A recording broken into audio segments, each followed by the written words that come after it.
नमस्कार, स्वागत है आप सभी का मालवी एकेडमी पर। दोस्तों, आज के इस वीडियो में हम एक बहुत महत्वपूर्ण टॉपिक पर बात करने वाले हैं, जो है हमारा हिंदी पत्रकारिता पुरस्कार और सम्मान। तो इस वीडियो में हम बात करेंगे कि हिंदी साहित्य के जो महत्वपूर्ण पत्र और पत्रिकाएं हैं वो कौन से हैं, उनके बारे में जो कुछ भी इन्फॉर्मेशन हो सकती है उस पर बात करेंगे। और इसके साथ ही साथ हम लोग देखेंगे कि हिंदी के विकास में किन संस्थाओं ने योगदान दिया, जो हिंदी के प्रसार के लिए, हिंदी के प्रचार के लिए विश्व हिंदी सम्मेलन होता है वो कब कब और कहाँ कहाँ हुए हैं। और इसके साथ ही साथ अंत में हम लोग बात करेंगे कि हिंदी साहित्य में जो पुरस्कार और सम्मान दिए जाते हैं तो कौन सी ऐसी रचनाएं हैं जिन पर साहित्य अकादमी मिला है, जिनको सरस्वती मिला है, जिनको ज्ञानपीठ मिला है, और इसके अलावा व्यास सम्मान है और कुछ भी सम्मान है उनकी हम लोग बात करेंगे। ठीक है, तो बहुत ही महत्वपूर्ण ये वीडियो आपके लिए होने वाला है, तो इसको आप स्किप मत करिएगा, मिस मत करिएगा, है ना। एग्ज़ाम से पहले आपके लिए काफ़ी महत्वपूर्ण होने वाला है ये। यहाँ से प्रश्न कई बार एग्जाम्स में पूछा जाता है, कई बार क्या लगभग 1-2 प्रश्न हर साल होते ही हैं। तो हो सकता है, पूरी संभावना यही है कि यहीं से प्रश्न पूछा जा सकता है आपसे। ठीक है, आ जाओ भाई, शुरू करते हैं। तो आप देखोगे, पहले हम पत्रकारिता की बात करेंगे। तो भारत में सबसे पहले प्रेस जो है वो गोवा में स्थापित हुई। ठीक है, पत्रकारिता के विकास को अध्ययन की अगर सुविधा की दृष्टि से हम देखें तो हम विभाजित कर लेंगे काल के हिसाब से। जैसे भारतेंदु से पहले जो पत्रकारिता हुई तो उसको भारतेंदु पूर्व युगीन पत्रकारिता या पूर्व भारतेंदु युगीन पत्रकारिता कह लेंगे।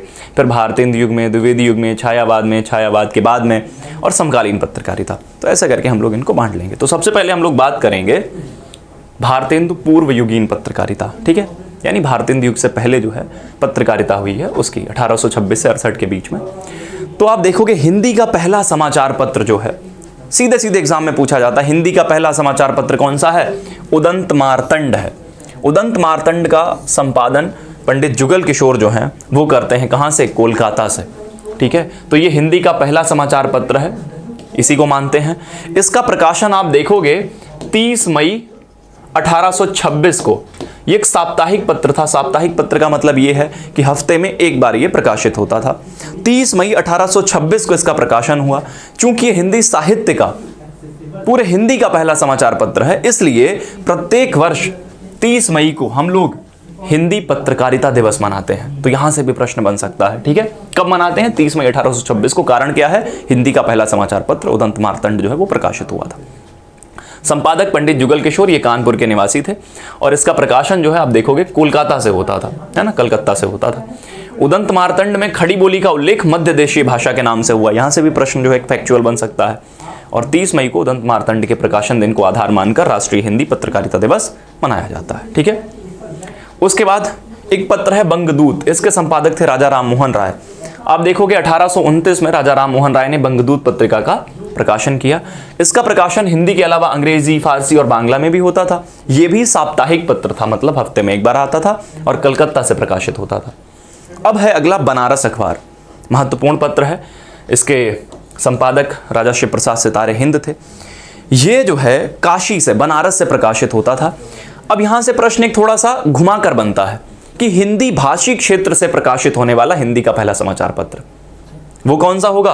वो बनारस अखबार होगा। अब ध्यान देना, क्या प्रश्न है? हिंदी का पहला समाचार पत्र कौन सा है? उदंत मार्तंड है, पर वो हिंदी का पहला समाचार पत्र है। प्रकाशित कहां से होता था? कलकत्ता से। कलकत्ता हिंदी भाषी क्षेत्र नहीं है, बांग्ला भाषी क्षेत्र है। हिंदी भाषी क्षेत्र से प्रकाशित होने वाला हिंदी का पहला समाचार पत्र कौन सा है? बनारस अखबार है। कहां से? काशी से प्रकाशित होता था। प्रकाशन 1845 ईस्वी में काशी से हुआ। अब देखो, हिंदी भाषी क्षेत्र से हिंदी भाषा में प्रकाशित होने वाला पहला समाचार पत्र, और यह भी एक साप्ताहिक पत्र था। इसकी भाषा आप देखोगे हिंदी उर्दू थी। फिर है सुधाकर। सुधाकर है, इसके संपादक बाबू तारा मोहन मित्र थे। आप देखोगे बनारस अखबार के विरोध में सुधाकर पत्र जो है इसका प्रकाशन किया गया था। बनारस अखबार की भाषा उर्दू होती जा रही थी, उर्दू के करीब थी, तो इसलिए सुधाकर की भाषा हिंदी के समीप रखी गई। प्रकाशन 1850 में काशी में हुआ, और यह भी साप्ताहिक पत्र था। हिंदी का पहला दैनिक पत्र जो निकल कर आता है वो हमारे सामने समाचार सुधावर्षण है। इसके संपादक श्याम सुंदर सेन थे। 1854 में कलकत्ता से समाचार सुधावर्षण का प्रकाशन प्रारंभ हुआ, और ये हिंदी का पहला दैनिक पत्र है, मतलब ये प्रतिदिन जो है वो प्रकाशित होता था। और आप देखोगे लास्ट ईयर आपसे सीधे एग्जाम में प्रश्न पूछा है CUET PG 2024 में कि समाचार सुधावर्षण का प्रकाशन वर्ष क्या है। ये सामने आपके लिखा हुआ 1854। ठीक है। प्रजा हितैषी, इसके संपादक थे राजा लक्ष्मण सिंह। आपको पता है राजा लक्ष्मण सिंह आगरा में रहते थे, तो आगरा से इसका प्रकाशन होता था। आचार्य रामचंद्र शुक्ल के अनुसार प्रजाहितैषी का प्रकाशन वर्ष संवत 1919 है, लेकिन कुछ अन्य विद्वानों के अनुसार 1855 है ईस्वी में। तो ये आपको ध्यान रखने लायक नहीं है, आप ये ध्यान रखो आगरा से, और प्रजाहितैषी के संपादक राजा लक्ष्मण सिंह थे। अन्य पत्रों में बात करें तो बुद्धि प्रकाश, मुंशी सदा सुखलाल जो हैं वो साप्ताहिक पत्र आगरा से निकालते थे। और ज्ञान प्रदायिनी बहुत महत्वपूर्ण है, ज्ञान प्रदायिनी जो है नवीन चंद्र राय लाहौर से इसका प्रकाशन करते थे। ये भी एक मासिक पत्रिका थी। ठीक है, चल अब हम बात करेंगे भारतेंदु युग में जो पत्रकारिता हुई है। आपको पता है पत्रकारिता की दृष्टि से भारतेंदु युग बहुत महत्वपूर्ण है, क्योंकि भारतेंदु युग के सभी जो रचनाकार हैं आप देखोगे वो साहित्यकार होने के साथ साथ पत्रकार भी हैं। तो सबसे पहले तो भारतेंदु जी ही आ जाएंगे। कविवचन सुधा, 1868 में इन्होंने कविवचन सुधा नामक पत्रिका का प्रकाशन जो है वो आरंभ किया। ये पत्रिका शुरू में मासिक थी, मतलब महीने में एक बार आती थी, उसके बाद पाक्षिक यानी 15 दिन में एक बार आने लगी, और बाद में साप्ताहिक हो गई यानी हफ्ते में एक बार आने लगी। ये साहित्य समाचार राजनीति की पत्रिका थी। 1 सितंबर 1873 को ये पत्रिका साप्ताहिक कर दी गई। ये भी काशी से यानी बनारस से प्रकाशित होती थी। उसके बाद भारतेंदु जी हरिश्चंद्र मैगजीन का प्रकाशन करते थे। 1873 में हरिश्चंद्र मैगजीन पत्रिका का संपादन प्रारंभ किया। ये भी मासिक पत्रिका थी। इसमें आप देखोगे साहित्यिक, वैज्ञानिक, राजनीतिक, धार्मिक और पुरातत्व संबंधी सभी प्रकार के लेख प्रकाशित हुआ करते थे। बाद में इसका नाम हरिश्चंद्र चंद्रिका कर दिया गया। हरिश्चंद्र मैगजीन से इसका नाम हरिश्चंद्र चंद्रिका किया गया, और ये भी काशी से ही प्रकाशित होती थी। बाला बोधनी आप देखोगे स्त्रियों और महिलाओं, आप देखोगे महिलाओं के लिए अलग से जो पत्रिका प्रकाशित की गई वो बाला बोधनी थी। 1874 में बाला बोधनी नामक पत्रिका का प्रकाशन हुआ। 4 वर्ष बाद ये बंद हो गई। ये पत्रिका मासिक थी और काशी से ही प्रकाशित होती थी। बिहार बंधु, अब देखो जहां मैं जिसका मैं बताता चलूंगा आपको कि इसका संपादक जो कौन था और कहां से प्रकाशित होता था, ये ध्यान में रखना है। किसका वर्ष याद रखना है वो भी मैं आपको बताऊंगा। तो बिहार बंधु केशवराम भट्ट, आप बस इतना याद रखना। सदादर्श लाला श्रीनिवास दास, ये याद रखना। भारत बंधु के तोताराम थे, ये याद रखना। हिंदी प्रदीप बालकृष्ण भट्ट 1877 प्रयाग, पूरा आपको याद रखना है। सार सुधानिधि सदानंद मिश्र, बस इतना ही याद रखना है आपको। तो किस पत्रिका का संपादक याद रखना है, किसका संपादक के साथ साथ कहाँ से प्रकाशित होता था या होती थी वो पत्रिका, वो याद रखना है। किसका वर्ष याद रखना है, ये सब कुछ मैं आपको बताता हुआ चल रहा हूँ। आनंद कादम्बिनी बद्रीनारायण चौधरी प्रेमधन बहुत महत्वपूर्ण है, 1881 में मिर्जापुर से। तो मिर्जापुर याद रखना और आनंद कादम्बिनी प्रेमधन जी याद रखना। भारतेंदु पत्रिका जो था, भारतेंदु पत्र जो था, और राधाचरण गोस्वामी, ये कई बार पूछ लिया जाता है।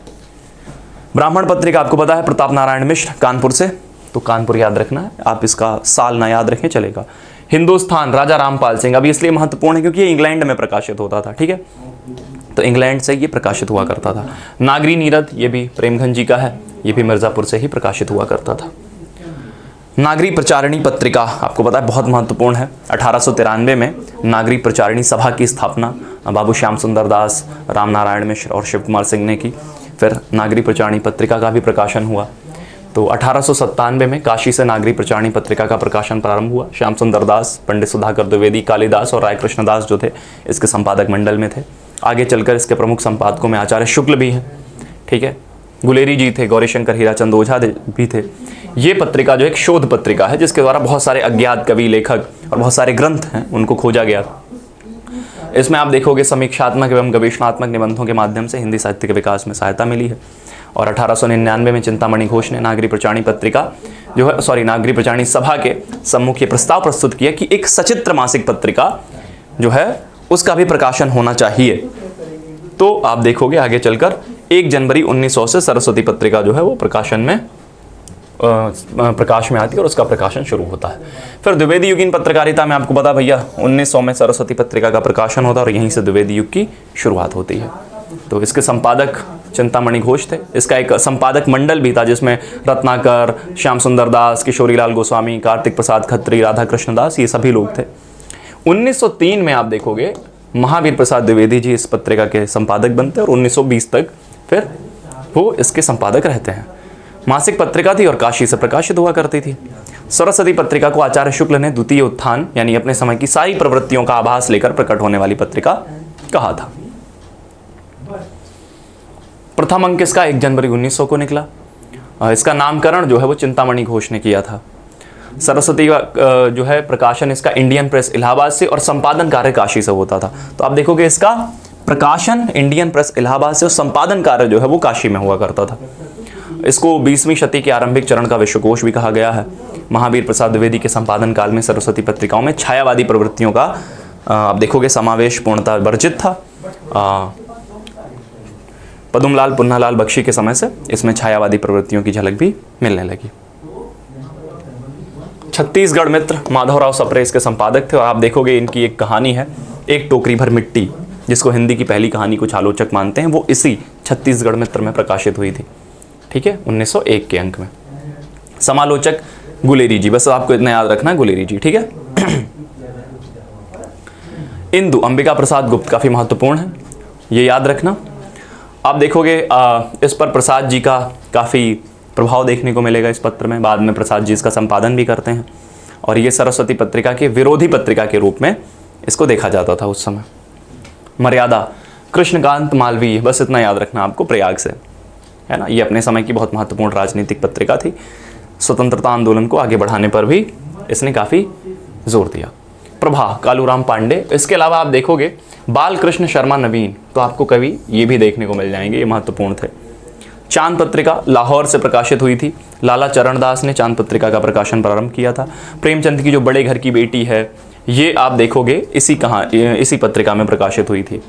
फिर हम छायावादी युगीन पत्रिका की बात करेंगे तो चांद पत्रिका है 1920 में प्रयाग से इसका साप्ताहिक पत्रिका के रूप में प्रकाशन हुआ, रामरख सहगल और चंडी प्रसाद हृदयेश के संपादन में।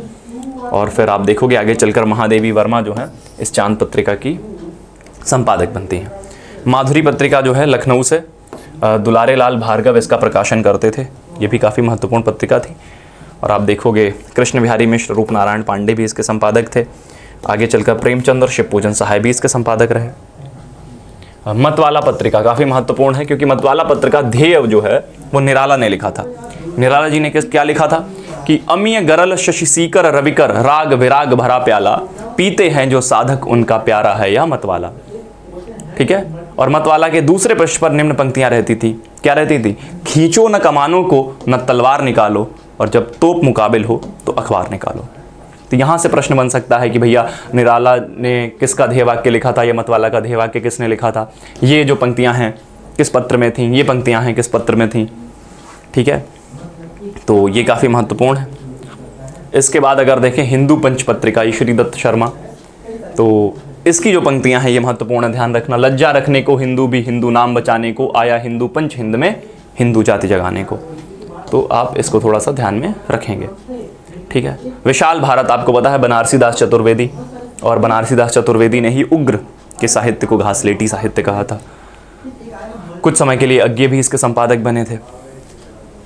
हंस मुंशी प्रेमचंद, तो प्रेमचंद ने आप देखोगे माधुरी, मर्यादा, हंस, जागरण और अन्य बहुत सारे पत्रों का संपादन किया है। लखनऊ में रहते हुए प्रेमचंद ने माधुरी पत्रिका का संपादन किया। बनारस में सरस्वती प्रेस भी चल रहा था, लेकिन इससे उनको संतोष नहीं मिला, तो उनका मन अंग्रेजों की पराधीनता से पीड़ित था, और वे महात्मा गांधी के शांतिमय स्वाधीनता संग्राम में अपना लघु योगदान करना चाहते थे। इसी समय उन्होंने हिंदी में एक मासिक पत्रिका निकालने का निर्णय किया, और जयशंकर प्रसाद के सुझाव पर उसका नाम हंस रखा। तो यहाँ से बन सकता है कि भैया हंस का नाम किसके सुझाव पर रखा? प्रसाद जी के सुझाव पर रखा। ठीक है। फिर जागरण पत्रिका काशी से ही इसका प्रकाशन हुआ, शिवपूजन सहाय, इतना आप लोग ध्यान में रखेंगे। फिर भारत नंद दुलारे वाजपेयी। अन्य पत्रिकाओं में प्रताप और कर्मवीर। कर्मवीर आपको पता है माखनलाल चतुर्वेदी ने जबलपुर से प्रकाशन किया था। ठीक है। और इसका जो ध्येय वाक्य था वो है कर्म है अपना जीवन प्राण, कर्म पर हो जाओ बलिदान। ठीक है। पांडे बेचन शर्मा जो हैं वो उग्र के नाम से एक हस्तलिखित मतलब हाथ से लिखा हुआ पत्र है उसका संपादन करते थे, और इसलिए इनका नाम ही क्या पड़ गया? उग्र पड़ गया। ठीक है भैया। उसके बाद आप देखोगे जो एक महत्वपूर्ण पत्र था समन्वय, इसका संपादन निराला जी ने किया। हिंदी नवजीवन बहुत महत्वपूर्ण है, क्योंकि महात्मा गांधी जो हैं वो इसका संपादन करते थे। साहित्य संदेश जो है वो बाबू गुलाब राय थे। ठीक है। उसके बाद अगर हम छायावाद के बाद की जो पत्रकारिता उस पर बात करें तो धर्मयुग, आपको पता है टाइम्स ऑफ इंडिया द्वारा धर्मयुग नामक साप्ताहिक पत्रिका का प्रकाशन मुंबई से हुआ। प्रथम संपादक इलाचंद्र जोशी थे। बाद में आप देखोगे एक काफ़ी महत्वपूर्ण व्यक्ति जो है वो धर्मवीर भारती इसके संपादक बनते हैं। और इसके अलावा गणेश मंत्री, 1990 में ये पाक्षिक हो गया, यानी 15 दिन में एक बार आने लगा। और यही कुछ महत्वपूर्ण चीज़ें हैं। फिर आगे बढ़ते हैं।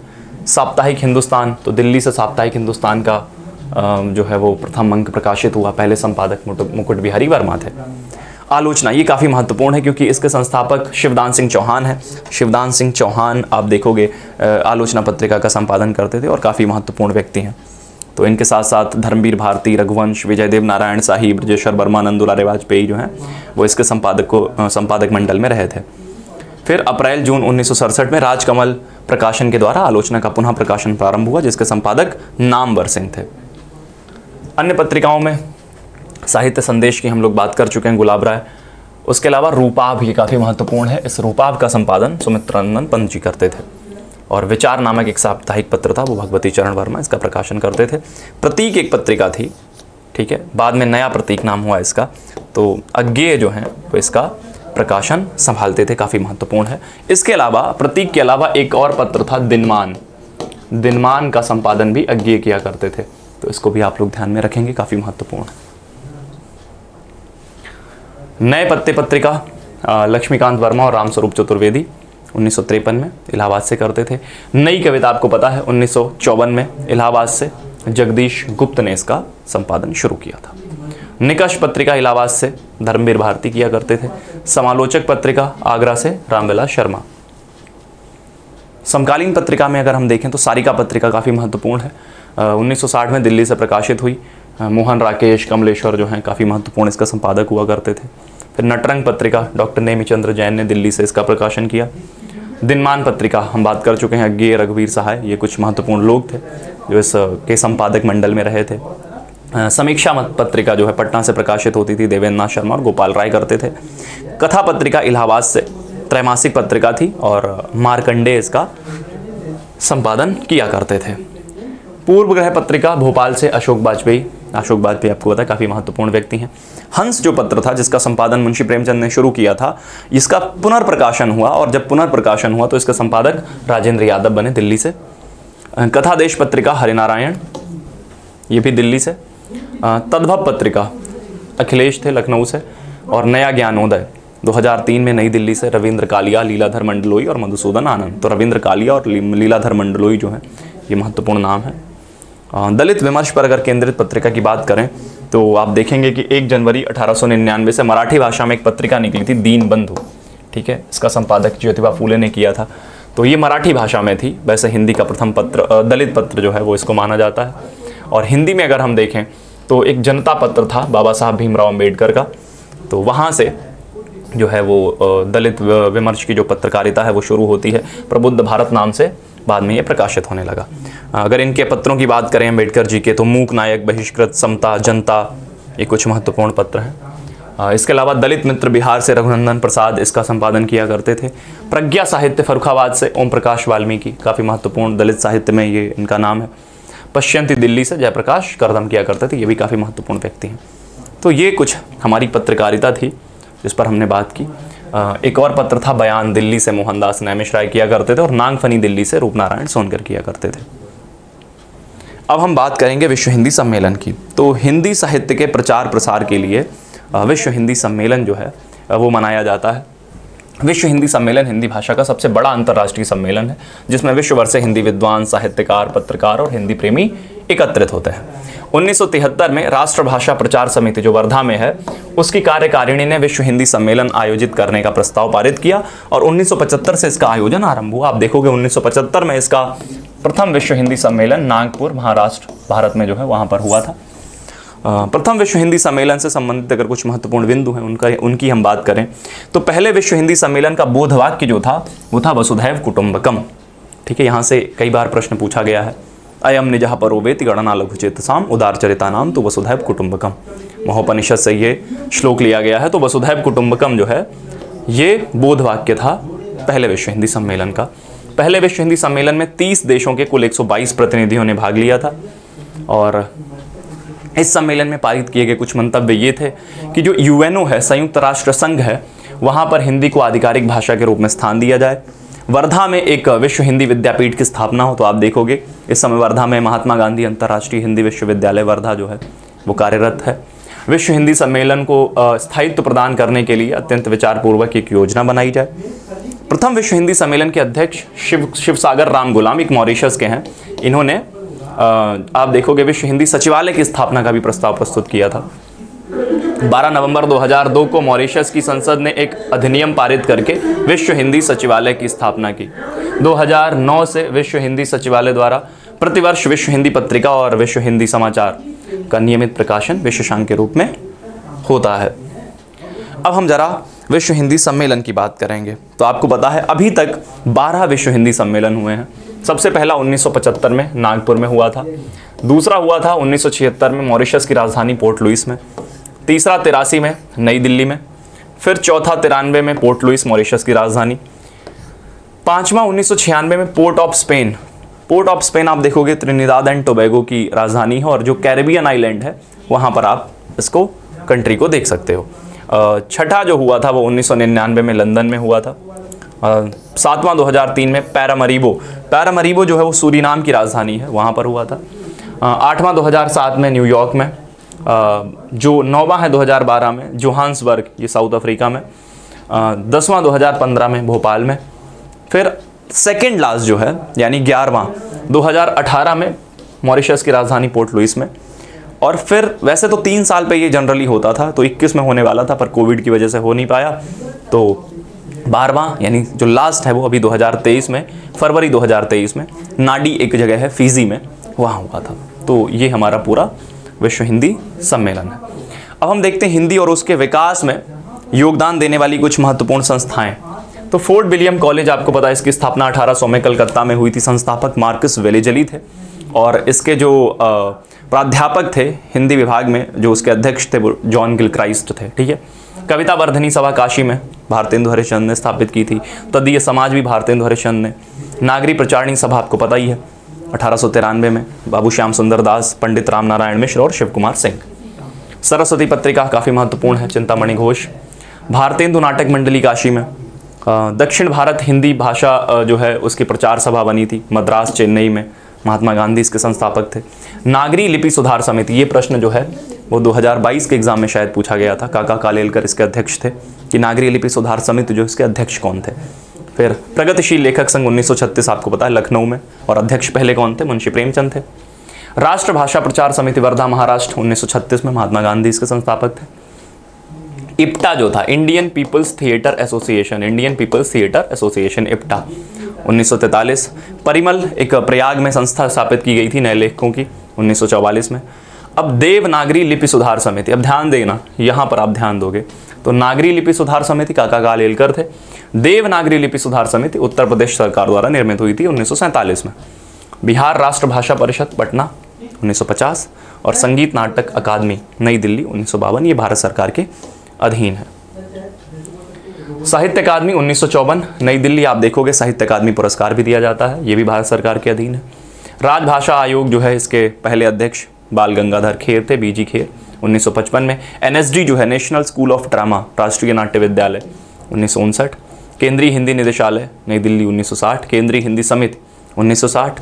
दूरदर्शन आप देखोगे जो सूचना एवं प्रसारण मंत्रालय के अधीन 1959, और महात्मा गांधी अंतर्राष्ट्रीय हिंदी विश्वविद्यालय वर्धा 1997, अभी हम इसकी बात कर चुके हैं। तो ये कुछ महत्वपूर्ण संस्थाएं थीं।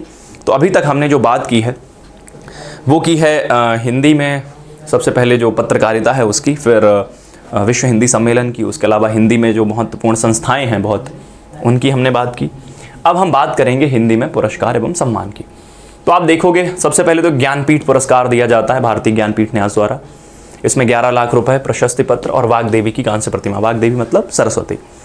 ज्ञानपीठ पुरस्कार की अगर हम बात करें हिंदी में किस किस को ज्ञानपीठ पुरस्कार मिला है, तो सबसे पहला ज्ञानपीठ पुरस्कार चिदम्बरा पर पंत जी को मिला था 1968 में। तो ये आपको समय याद रखना है किस पर मिला, किसको मिला और कब मिला। तो पहला है क्योंकि इसलिए महत्वपूर्ण है, आप ध्यान में रखेंगे। ज्ञानपीठ पुरस्कार प्रत्येक वर्ष जो हमारी 22 भाषाएं हैं उनमें से किसी एक भाषा में दिया जाता है। इसलिए आप देखोगे 1968 के बाद फिर 1972 में दिनकर जी को उनकी रचना उर्वशी पर मिला था। फिर कितनी नावों में कितनी बार रचना अज्ञेय की है, इस पर इनको मिला था। यामा 1982 में महादेवी वर्मा को, नरेश मेहता को इनके संपूर्ण साहित्य के लिए। आप देखोगे वर्ष 1982 के बाद से जो ज्ञानपीठ पुरस्कार है वो साहित्यकार की संपूर्ण साहित्यिक सेवाओं के लिए प्रदान किया जाने लगा। पहले एक रचना पर दिया जाता था, तो आप देखोगे 1982 तक किसी रचना पर दिया जा रहा, लेकिन उसके बाद संपूर्ण साहित्य पर। फिर निर्मल वर्मा को दिया गया उनके संपूर्ण साहित्य पर, कुंवर नारायण को, श्रीलाल शुक्ल को। अब आप देखोगे सन 2009 में श्रीलाल शुक्ल और अमरकांत, इन दोनों को संयुक्त रूप से हिंदी का साहित्य ज्ञानपीठ पुरस्कार दिया गया था। तो यहां से प्रश्न बन सकता है, ठीक है। केदारनाथ सिंह और कृष्णा सोबती। इसके अलावा अगर हम देखेंगे तो हमारे सामने आता है साहित्य अकादमी पुरस्कार। तो साहित्य अकादमी पुरस्कार आप देखोगे, साहित्य अकादमी जो है संस्था है, उसके द्वारा दिया जाता है। 1954 में इसकी स्थापना हुई थी, अभी हमने थोड़ी देर पहले देखा। ये जो हमारी 8वीं अनुसूची है संविधान की, उसमें 22 भाषाएं, उसके अलावा 2 जो और अलग भाषाएं, एक राजस्थानी और एक अंग्रेजी, तो कुल मिलाकर 24 भाषाओं में ये दिया जाता है। इसमें 1 लाख रुपए होते हैं। तो हम देखते हैं हिंदी में सबसे पहला साहित्य अकादमी पुरस्कार जो है माखनलाल चतुर्वेदी को, इनकी रचना हिम तरंगिणी के लिए 1955 में दिया गया था। उसके अलावा आप यहां से याद रखेंगे कि साहित्य अकादमी पुरस्कार किसको किस रचना पर मिला है, बस। और अगर इन रचनाओं को भी आप याद कर लेंगे कि कौन सी रचना किसकी है, तो इसके पूरे चांसेस हैं कि एग्जाम में यहां से प्रश्न आ जाएगा कि ये रचना किसकी है, ठीक है। देखो ध्यान से, वासुदेव शरण अग्रवाल को पद्मावत संजीवनी की व्याख्या पर, आचार्य नरेंद्र देव को बौद्ध धर्म दर्शन पर, राहुल सांकृत्यायन मध्य एशिया का इतिहास इन्होंने लिखा था, ये प्रश्न पूछा जा सकता है, इस पर मिला था। दिनकर जी को संस्कृति के 4 अध्याय पर, पंत जी को कला और बूढ़ा चांद पर, भगवती चरण वर्मा को भूले बिसरे चित्र पर, अमृत राय की एक रचना थी कलम का सिपाही जो कि जीवनी है प्रेमचंद की, इस पर, अज्ञे को आंगन के पार द्वार पर, डॉक्टर नगेंद्र को रस सिद्धांत की इन्होंने समीक्षा लिखी थी, उस पर, जैनेन्द्र कुमार ने एक उपन्यास लिखा था मुक्तिबोध नाम से, उस पर, अमृत और विष अमृतलाल नागर की रचना है, हरिवंश राय बच्चन को 2 चट्टाने काव्य के लिए, श्रीलाल शुक्ल को इनका एक उपन्यास था राग दरबारी काफी महत्वपूर्ण, उसके लिए, रामविलास शर्मा ने एक निराला की साहित्य साधना आलोचना लिखी थी, उसके लिए, नामवर सिंह को कविता के नए प्रतिमान ये आलोचना की पुस्तक है, उसके लिए, भवानी प्रसाद मिश्र को बुनी हुई रस्सी, हजारी प्रसाद द्विवेदी को आलोक पर इनका एक निबंध संग्रह, उसके लिए, शिव मंगल सिंह सुमन को मिट्टी की बारात काव्य पर, भीष्म सानी का उपन्यास तमस है, इसके लिए। तो कौन सी रचनाएं किसकी अगर याद कर लोगे तो हो सकता है यहीं से प्रश्न पूछ लिया जाए आपसे, क्योंकि काफ़ी महत्वपूर्ण है, इस पर इनको ज्ञानपीठ वाली, और यहाँ पर आप देखोगे तो हाँ साहित्य अकादमी रचनाएं, ठीक है, इनको आप ध्यान में रखेंगे। यशपाल, मेरी तेरी उसकी बात, चुका भी हूँ मैं नहीं शमशेर, उतना वह सूरज है भारत भूषण अग्रवाल, कल सुनना मुझे धूमिल, जिंदगी नामा कृष्णा सोबती, ताप के ताए हुए दिन वासुदेव सिंह त्रिलोचन, विकलांग श्रद्धा का दौर ये व्यंग्य है हरिशंकर परसाई का, खूंटियों पर टंगे लोग सर्वेश्वर दयाल सक्सेना इनका काव्य है, लोग भूल गए हैं रघुवीर सहाय का ये काव्य है, निर्मल वर्मा कौवे और काला पानी के लिए इनको साहित्य अकादमी पुरस्कार मिला था, अपूर्वा केदारनाथ अग्रवाल, मगध श्रीकांत वर्मा काफ़ी महत्वपूर्ण है, नरेश मेहता को इनके काव्य अरण्य के लिए मिला था, केदारनाथ सिंह अकाल में सारस, शिव प्रसाद सिंह को नीला चांद पर, गिरजा कुमार माथुर मैं वक्त के हूँ सामने, गिरिराज किशोर को ढाई घर उपन्यास पर, विष्णु प्रभाकर को अर्धनारीश्वर उपन्यास पर, अशोक वाजपेयी कहीं नहीं वहीं इस पर, कुंवर नारायण की एक रचना है कोई दूसरा नहीं, सुरेंद्र वर्मा मुझे चांद चाहिए, लीलाधर जगूड़ी की एक रचना है अनुभव के आकाश में चांद, इस पर इनको साहित्य अकादमी मिला था, और इनकी एक और रचना है नाटक जारी है, उस पर इनको सरस्वती सम्मान मिला था, तो आप ध्यान में रखेंगे। अरुण कमल नए इलाके में, विनोद कुमार शुक्ल दीवार में एक खिड़की रहती थी बहुत महत्वपूर्ण उपन्यास है, मंगलेश डबराल हम जो देखते हैं, अलका सराबगी कलिकथा वाया बाईपास कई बार एग्जाम्स में ये रचना पूछी गई है, राजेश जोशी दो पंक्तियों के बीच, कमलेश्वर कितने पाकिस्तान बहुत महत्वपूर्ण उपन्यास है, वीरेंद्र डंगवाल दुष्चक्र में सृष्टा, मनोहर श्याम जोशी की रचना है एक क्या आप इनका उपन्यास उस पर, ज्ञानेंद्रपति संशयात्मा, अमरकांत इन्हीं हथियारों से, गोविंद मिश्र कोहरे में कैद रंग, कैलाश वाजपेयी हवा में हस्ताक्षर ये भी बहुत महत्वपूर्ण याद रखना, उदय प्रकाश का एक लघु कहानी है मोहनदास उस पर, काशीनाथ सिंह को रहन पर रघु उपन्यास पर, चंद्रकांत देवताले पत्थर फेंक रहा हूँ, मृदुला गर्ग मिलजुल मन, विनायक उपन्यास है रमेश चंद्र शाह का, आग की हंसी राम दरश मिश्र, पारिजात नासरा शर्मा, रमेश कुंतल मेघ जो है, रमेश कुंतल मेघ को विश्वमिथक सरित सागर जो है एक साहित्यिक आलोचना है उसके लिए, Chitra Mudgal post box number 203 नाला 112 थर्ड जेंडर पर आधारित ये उपन्यास है, नंद किशोर आचार्य छीलते हुए अपने को, अनामिका टोकरी में दिगंत थेरी गाथा, दया प्रकाश सिन्हा, सम्राट अशोक। बद्री नारायण तुमड़ी के शब्द काफ़ी महत्वपूर्ण है। 2022 का आप देखोगे साहित्य अकादमी इनको इस पर मिला था। 2023 का साहित्य अकादमी मुझे पहचानो संजीव का उपन्यास है उस पर। और अभी रिसेंट में 2024 का आप देखोगे साहित्य अकादमी गगन गिल, ये निर्मल वर्मा की पत्नी है, इनके काव्य मैं जब तक आई बाहर, इनका काव्य संग्रह इस पर मिला था। क्योंकि अभी ये रिसेंट 2024 में अभी 3 महीने पहले ही मिला है, तो आप देखोगे काफ़ी महत्वपूर्ण है, यहाँ से प्रश्न बन सकता है। ठीक है। फिर है सरस्वती सम्मान, के बिड़ला फाउंडेशन द्वारा दिया जाता है। 1991 में इसकी स्थापना हुई। 8वीं अनुसूची में शामिल भारतीय भाषाओं के लिए आप देखोगे 22 भाषाएं जो हैं उनमें से किसी एक भाषा को दिया जाता है। 15 लाख रुपए और प्रशस्ति पत्र, पट्टिका और शॉल दी जाती है। हिंदी में आप देखोगे अभी तक सिर्फ 4 लोगों को सरस्वती सम्मान मिला है। सबसे पहले व्यक्ति जो थे वो हरिवंश राय बच्चन थे। इनकी आत्मकथा आपको पता है, इनकी आत्मकथा के 4 भाग हैं। याद करने की ट्रिक मैंने आपको बताई थी क्रम से, KNBD, क्या भूलूं क्या याद करूं, नीड़ का निर्माण, फिर बसेरे से दूर और 10 द्वार से सोपान तक। तो ये क्रम याद रखोगे तो इनकी आत्मकथा के लिए इनको सरस्वती सम्मान मिला था। लीलाधर जगूड़ी को नाटक जारी है पर अभी हम बात कर चुके हैं। गोविंद मिश्र को धूल पौधों पर, और रामदरश मिश्र को मैं तो यहाँ हूँ के लिए जो काव्य संग्रह इनका सरस्वती सम्मान इनको दिया गया था। ठीक है। तो ये काफ़ी महत्वपूर्ण है, चारों याद रखना, क्योंकि 4 हैं, एग्जाम में पूछ लिया जाएगा। 4 ऑप्शन देखे किसको सरस्वती सम्मान नहीं मिला है, 3 होंगे इनमें से कोई एक नहीं होगा, तो याद रखना। फिर है व्यास सम्मान, ये भी के बिड़ला फाउंडेशन द्वारा दिया जाता है। 1991 से 4 लाख रुपए इसमें दिए जाते हैं। तो अगर हम बात करें डॉक्टर रामविलास शर्मा को भारत के प्राचीन भाषा परिवार और हिंदी, इसमें 3 भाग थे, इस पर मिला है व्यास सम्मान।